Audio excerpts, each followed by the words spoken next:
Russian tanks and armored vehicles destroyed by modified Soviet-era KG-3 anti-tank grenades. Thanks to 3D printing technology, this outdated grenade has been brought back to life with a printed plastic tail fin installed to stabilize the weapon when dropped. This reportedly caused chaos in the top of the turret on the poorly protected Russian tank. Weak armor on top of vehicles makes them more vulnerable to attacks from above. And worryingly for Russia, these weapons are made even more effective because they cannot be seen or heard.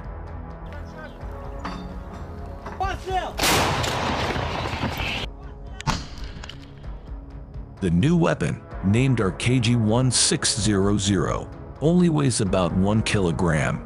The parachute is also used to stabilize the grenade as it falls at a 90-degree angle to ensure it hits the target with maximum effect.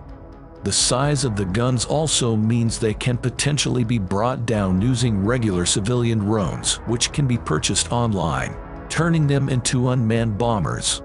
But the Ukrainian army has dropped these bombs using octocopter drones.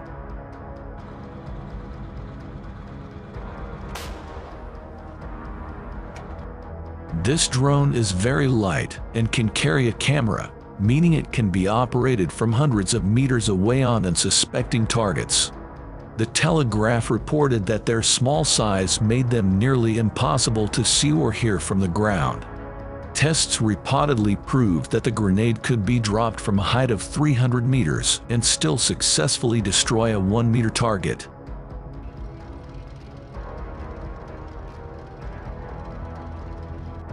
Yesterday, a unit of the Ukrainian army has released a video showing an octocopter drone with 2 KG-1600 bombs mounted underneath.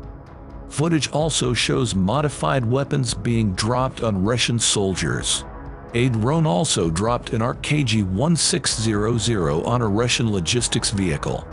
News of this weapon is likely to incite terror among the Russian troops, who have already lost a large number of tanks to anti-tank weaponry. While reports differ, the number of Russian tanks destroyed in Ukraine is estimated to be at least in the hundreds every day.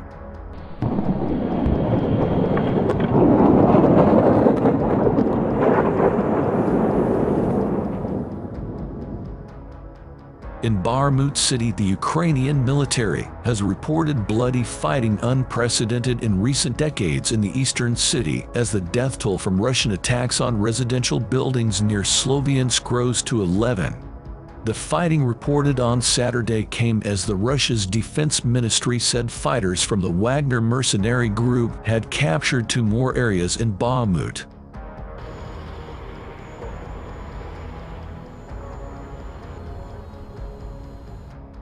Wagner has spearheaded Russia's push to seize the city, the main target of Russia's offensive in eastern Ukraine since last summer.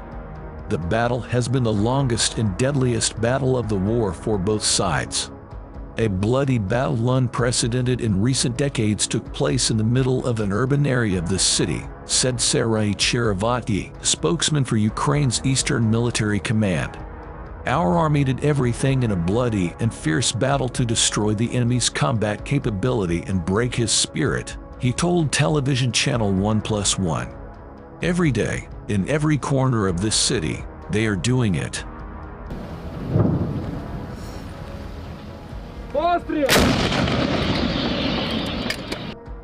Meanwhile, Russia claims progress on Bakhmut.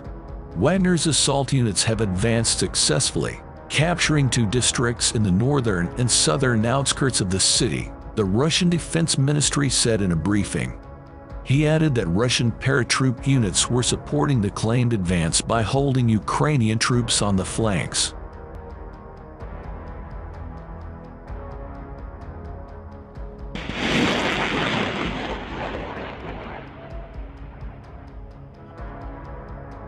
Britain said in an intelligence update on Friday that Ukrainian troops had been forced to give up some areas in Bakhmut as Russia mounted a new offensive there, with intense artillery fire over the previous 2 days.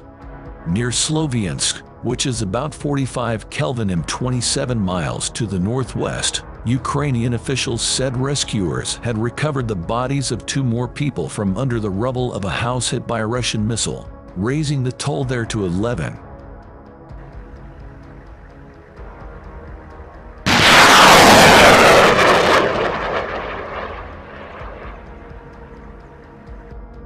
According to Ukrainian officials, 7 Russian missiles hit 5 buildings, 5 houses, and an administrative building in Friday's strike. Casualties early reported 9 dead, including a 2-year-old boy who was rescued from the rubble but died on the way to hospital, and 21 injured.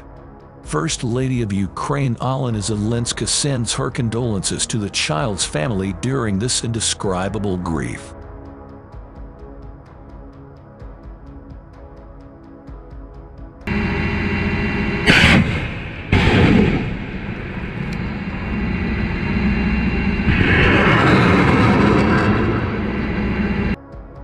President Volodymyr Zelensky criticized Russia for brutally shelling residential buildings and killing people in broad daylight.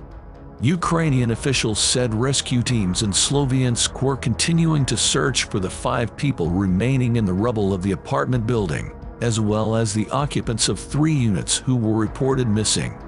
Meanwhile, Ukraine's Air Force says it will soon have weapons with which to deter attacks like the one on Friday.